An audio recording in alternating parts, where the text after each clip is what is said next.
yeah. Just finished up work. There's my sexy little girl. There she is. Oh. Yeah. Oh, yeah.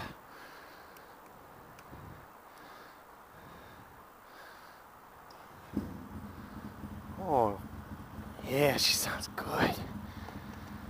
Oh, she wants to go for a ride. Don't you, little girl?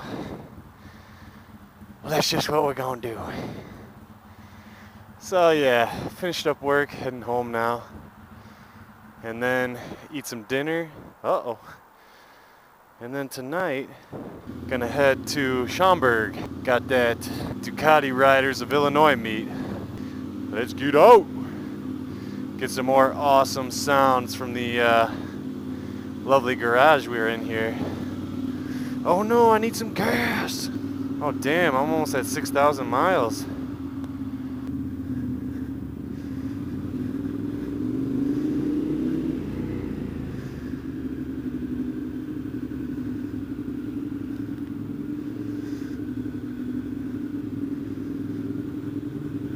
Hello.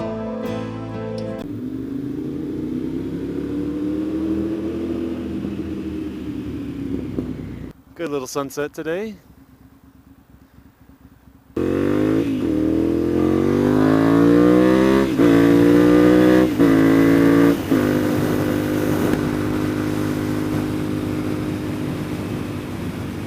It's a beautiful fucking day. Oh, just heading out of work. Oh yeah. It's always the best feeling in the world, leaving work. Always the best. Oh shit. So funny story at work today. Me and my buddy recalling some funny stories we had from back in college, and I actually have the pleasure of being able to work with one of my college roommates right now.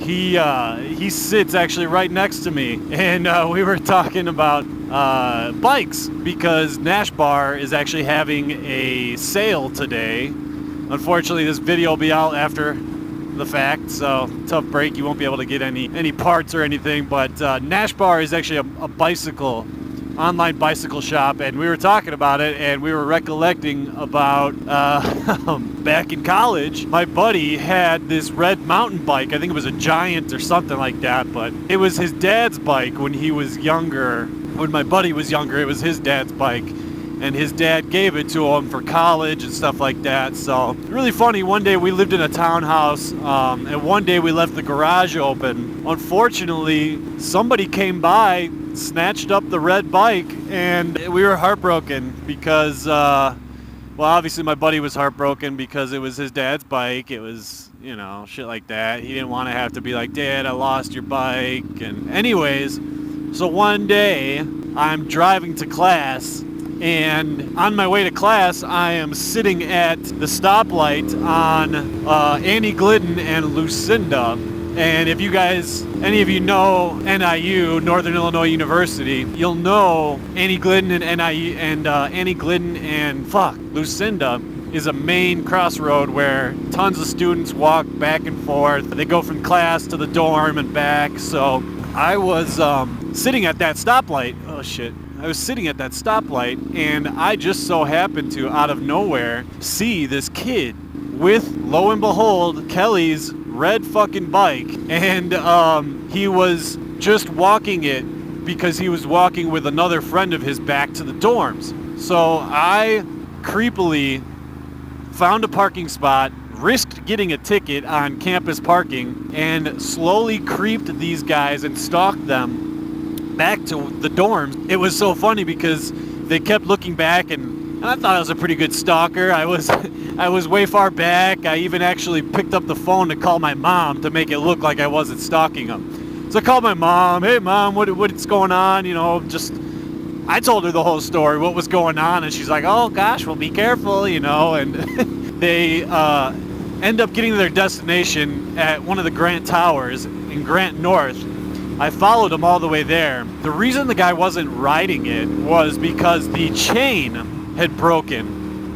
And if you know mountain bikes, sometimes the derailleur has a spring in it, so you can easily flip the chain on and off. Well, the guy didn't realize that, so he was walking it. He didn't have any capabilities to be able to actually drive it. So he basically just put the bike on the bike rack next to all the other bikes. Didn't lock it up because he didn't fucking care. It was a stolen bike. And he just left it. Well, him and his buddy stood outside because it was a nice summer day. It was closer to the end of the semester. So they stood outside, hanging out outside. So I did the same thing. I was pretending that I was on the phone or something again. And I waited for them to go inside the dorms. I waited a little bit. And then finally I went over. I picked it up. I snatched it. Stole it back. And obviously the chain wasn't on. And I didn't know at the time how to fix it either. So I called my buddy. And I was like, yo, Kelly, I got your fucking bike. How the fuck do you put this chain back on? How do you get it back on? Because I'm about to ride this bitch out of here and steal it back for you. And it was funny because I was like, dude, you got to meet me to pick up this bike because I'm on my way to a class right now. I had to take a fucking test. Well, it really wasn't a test. I had to turn in a paper which counted as my final assignment. I stole the bike back, got back to my car. Kelly was in the shower, so he jumped out of the shower to meet me. He drove down, got the bike back. It was the craziest thing. And then I go to class. I show up in class and I'm like, oh fuck, I don't have the one piece of paper that I need to turn in. So I go up to I walk in late, of course. So I go up to the teacher and I'm like, hey, sorry I'm late, and I also don't have my final paper to turn in. Is there any way that I can run back to my apartment right now to pick it up and bring it right back? And clearly, because I had chain grease on my fingers from trying to flip the chain back on the bike, and he's like, oh. I was like, yo, I had car problems. I had oil all over my hands and shit. And he was like, oh yeah, that's cool. No problem. So I go back home, fucking get the paper, turn it in. Everything is good. Kelly, to this day, still has the bike. And what brought it up is because he was ordering a bunch of parts for it on Nashbar today. So that's kind of what brought up the story. And I thought, God damn, that was one of the best stories that I probably have ever been a part of in my entire life. Kelly gets his bike stolen. I find the guy who stole it, happen to see him riding it, stalk his ass back to the dorms, steal the bike back, and to this day, he's riding that fucking bike. Fucking incredible. Just the best story. And his dad and his parents were so thankful and happy that I did that. The next time they came up for graduation, which was a couple weeks later, they brought me a handle of Jack, which I was so thankful for. Obviously, being a college student, getting free alcohol is the bomb, right? Best story I think I've ever been a part of, and I think it was awesome. He told me today, he's like, still to this day, I fucking tell that story to everybody, and they're like, that's the best story ever, blah, blah, blah, It was, oh man, it was sweet. But anyways, fuck, check this sunset out. How about that? Oh yeah. Whoa, what are you doing? What a fucking twat. Am I really that intimidating that you need to stop and pull over to let me pass you? Like, come on. Was I going that fast? Finish dripping. Oh yeah. Alright folks, well there's a last look at the little bit of sunset we got. I'll talk to you guys soon. Peace.